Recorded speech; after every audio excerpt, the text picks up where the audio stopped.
Selamat hari Minggu bagi kita semuanya. Marilah kita sejenak merenungkan firman Tuhan. Marilah kita berdoa. Damai sejahtera Allah yang melampaui segala akal, itulah yang memelihara hati dan pikiranmu dalam Kristus Yesus Tuhan kita. Amin. Sahabat yang baik hati, firman Tuhan bagi kita pada hari Minggu ini dari Injil Markus pasal 10 ayat 35 sampai 45. Tetapi saya bacakan ayat 44 dan 45. Dan barang siapa ingin menjadi yang terkemuka di antara kamu, hendaklah ia menjadi hamba untuk semuanya. Karena Anak Manusia juga datang bukan untuk dilayani, melainkan untuk melayani dan untuk memberikan nyawanya menjadi tebusan banyak orang. Sahabat yang baik hati, hari ini kita mendengarkan firman Tuhan tentang kepemimpinan yang menghamba. Semua kita adalah pemimpin. Minimal menjadi pemimpin bagi diri sendiri. Berbicara tentang kepemimpinan bukanlah hanya sekedar soal posisi, jabatan, atau kekuasaan. Memang jika kita melihat dari sisi kepemimpinan yang ada di dunia ini, seolah-olah menjadi pemimpin itu adalah soal kursi, soal kedudukan, dan kekuasaan. Maka Yesus menginginkan murid-muridnya tidak seperti kepemimpinan kebanyakan yang sedang terjadi. Kepemimpinan yang menghamba itulah yang diinginkan oleh Tuhan Yesus. Dan ini kuncinya yang pertama, yaitu mampu mengelola keinginan diri sendiri. Mampu menguasai keinginan diri sendiri. Bukan malah sebaliknya, keinginan diri sendiri menguasai, bukan. Tetapi kita mampu mengelola dan menguasainya. Tidak hanya mementingkan diri sendiri, tetapi mengutamakan kepentingan bersama. Sebab jika kita masih hanya mengutamakan kepentingan kita sendiri, kita akan terjebak dalam nafsu kekuasaan. Kita akan menggunakan kedekatan-kedekatan kita. Kita akan menggunakan cara-cara yang tidak benar. Seperti halnya murid Kristus. Kedekatan mereka sebagai murid Yesus, mereka pergunakan seolah-olah dapat memberikan posisi sebagai pemilik kekuasaan kelak setelah Yesus duduk sebagai penguasa dari pola pikir mereka dari sebagai manusia, pemikiran duniawi. Ketidaktahuan dan kebutaan mereka akan keinginan Yesus membuat mereka menjadi salah mengerti soal duduk di sebelah kiri dan kanan Yesus. Mereka beranggapan jika mereka dapat duduk di sebelah kanan dan kiri Yesus, mereka akan sama berkuasanya dengan Yesus. Ketidaktahuan dan kebutaan kita terhadap yang dikehendaki oleh Yesus membuat kita tidak tahu terhadap apa yang kita minta kepadanya.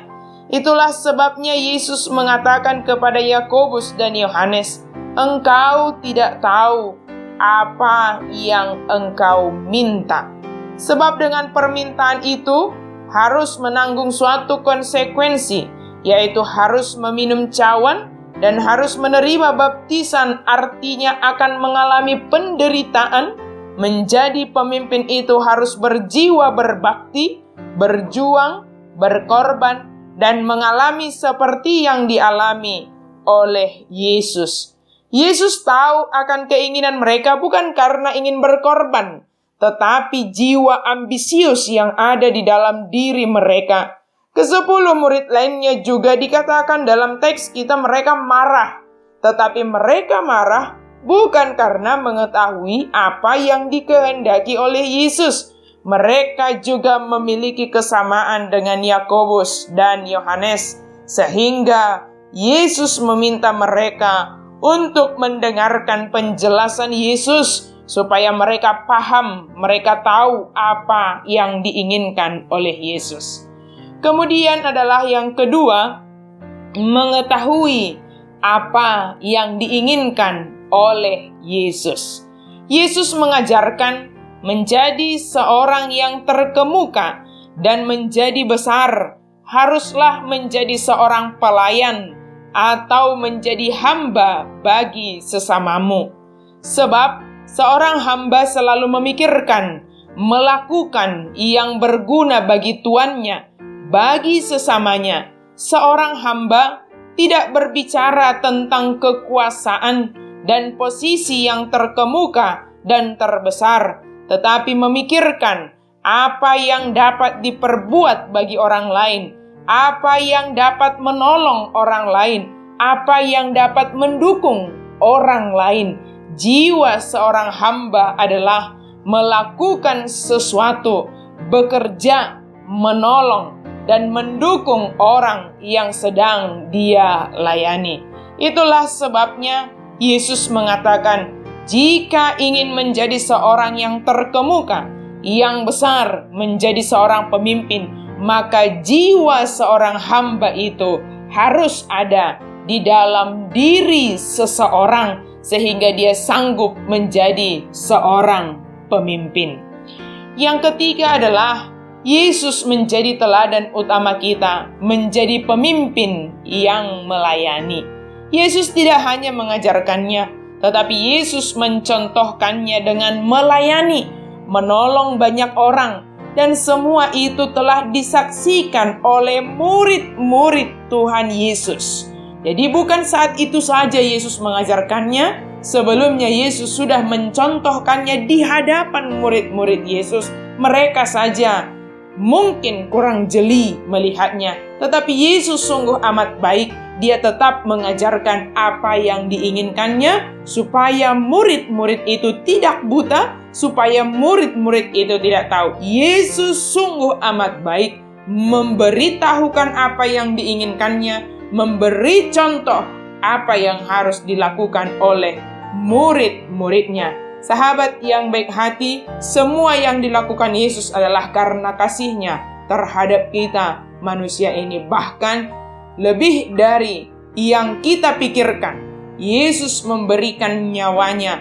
Yesus mengorbankan dirinya untuk menebus umat manusia, menyelamatkan umat manusia. Semua itu adalah karena kasih-Nya akan dunia ini. Mari lakukan yang bermanfaat, berguna, menolong orang lain, sebagaimana yang telah diteladankan oleh Yesus bagi kita. Mari kita lakukan dengan senang hati sebagai seorang yang memang hanya bergantung kepada Yesus saja. Tuhan memberkati kita. Mari kita berdoa. Terima kasih Tuhan untuk firman-Mu bagi kami. Biarlah kami boleh meneladani apa yang telah Engkau ajarkan, yang telah Engkau nyatakan bagi kami, menjadi seorang yang memikirkan dan melakukan yang berguna, yang bermanfaat, menolong sesama kami. Bukan hanya sekedar memikirkan kekuasaan, tetapi keberadaan kami adalah untuk menjadi berkat kepada sesama kami, seperti seorang hamba yang memikirkan apa yang baik bagi tuannya, bagi orang lain. Terima kasih Tuhan, di dalam nama Yesus Kristus kami sudah berdoa dan mengucap syukur. Amin. Selamat hari Minggu bagi kita semuanya.